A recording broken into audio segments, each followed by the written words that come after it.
பாரதி ராஜா. பரியேறும் பெருமாள் படத்தை பார்த்துட்டு அதோட கடைசி ஷாட்டை பார்த்துட்டு மாரி செல்வராஜா பயங்கரமா புகழ்ந்திருப்பாரு பாரதி ராஜா. ஸோ அந்த மாதிரியே இப்போ வாழை படத்தை பார்த்துட்டு மாரி செல்வராஜோட மேக்கிங்கை பயங்கரமா புகழ்ந்திருக்காரு. அது மட்டும் இல்லாம தமிழ் சினிமாவில் என்னைக்குமே நிலைச்சு நிற்கிற மாதிரி ஒரு வார்த்தையும் சொல்லியிருக்காரு. அது என்ன அப்படிங்கிறத பத்தி தான் இந்த வீடியோவில் நம்ம பார்க்க போறோம். வாங்க வீடியோக்குள்ள போலாம். மாரி செல்வராஜ் பரியேறும் பெருமாள் படத்தின் மூலமாகவும் அது கடைசி ஷாட்டின் மூலமாகவும் தான் ஒரு பர்ஃபெக்டான ஃபிலிம் மேக்கர் அப்படிங்கறத முதல் படத்திலேயே அவர் ப்ரூஃப் பண்ணிட்டாரு.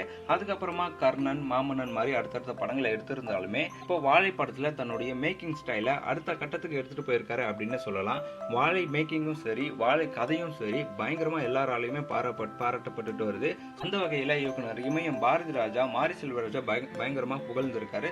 அவர் என்ன சொல்லியிருக்காரு அப்படின்னா, சினிமா துறைக்கு வந்ததே புண்ணியம் அப்படின்னு சொல்லிட்டு எப்போ தோணும்னா சில படங்களை பார்க்கும்போது தான் தோணும். ஸோ அப்படிதான் வாழை படத்தை பார்க்கும்போது எனக்கு தோணுச்சு அப்படின்னு சொல்லியிருக்காரு. ஸோ அது மட்டுமே இல்லாம படத்தை பார்த்துட்டு பல இடங்களில் நான் கண்ணீர் விட்டுட்டேன்.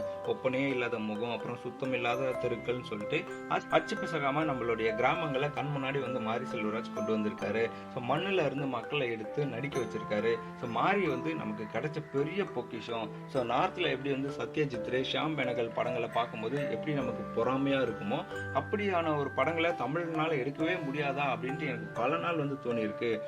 பல நாள் ஆதங்கமும் பட்டிருக்கேன். ஸோ அதை விஞ்சுற வகையில இப்போ என்னுடைய நண்பன், என்னுடைய மகன் மாரி செல்வராஜ் படம் எடுத்திருக்கான்.